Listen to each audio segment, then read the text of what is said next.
What's going on, guys? Colorado Car Dude here with another video.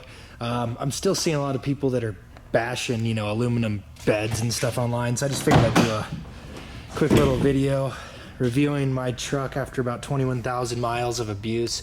As you can see, there's still no bed liner in it because I'm lazy, and I guess there's always other things to spend money on as far as that goes and all my other projects. So I'm about to get a bed liner put in here, finally. But as you can see, this thing's gotten its fair share of use and abuse, hauling stuff around, engines, and oh my gosh, so many things I can't even count.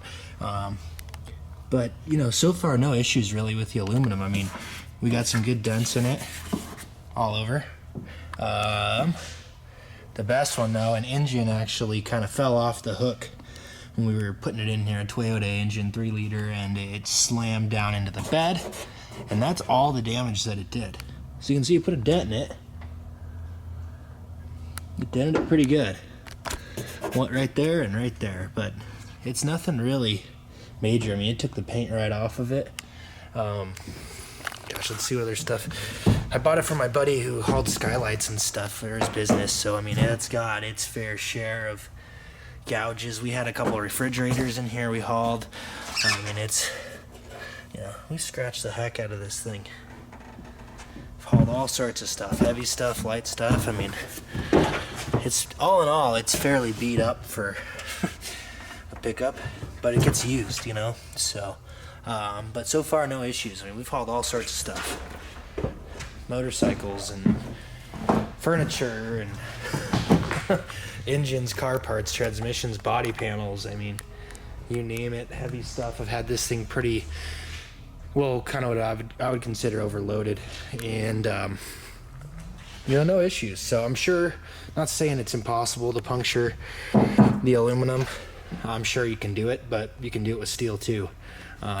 So I wouldn't be really worried about it, honestly, if you're skeptical of buying one of these because you're afraid of how beat up the bed's gonna get. If you're not dropping 100-pound toolboxes from 10 feet in the air, I think you'll be all right. So yeah, anyways, truck's holding up really well. Haven't had any issues with it, but I am going to get the bed liner in there. The main reason why I'm going to put the bed liner in there is because stuff slides around so much and just bashes around when you're flooring it and whatever else. So anyways, going to get this bad boy hopefully done here in the next few days, and hopefully it'll clean it up a little bit and stuff won't be banging around as much, so we'll get her Linexed and keep her protected. But yeah, if you're considering one of these 15-up F150s and you're worried about it being aluminum, I wouldn't worry about it, honestly. I haven't had any issues. It does cost a little bit more to fix if it does get damaged, but all in all, small price to pay. They're awesome trucks. I love it. I have no regrets buying it, and hopefully we'll have it for many years to come. So thanks for watching. Let me know in the comments section below if you've had any issues with yours. If you have a 15-up, if you've damaged it or had any issues with it, let me know. I'm kind of curious to see, and I might be doing a full review video of this thing if I get the time and motivation. So anyways, thanks for watching. Have a good day.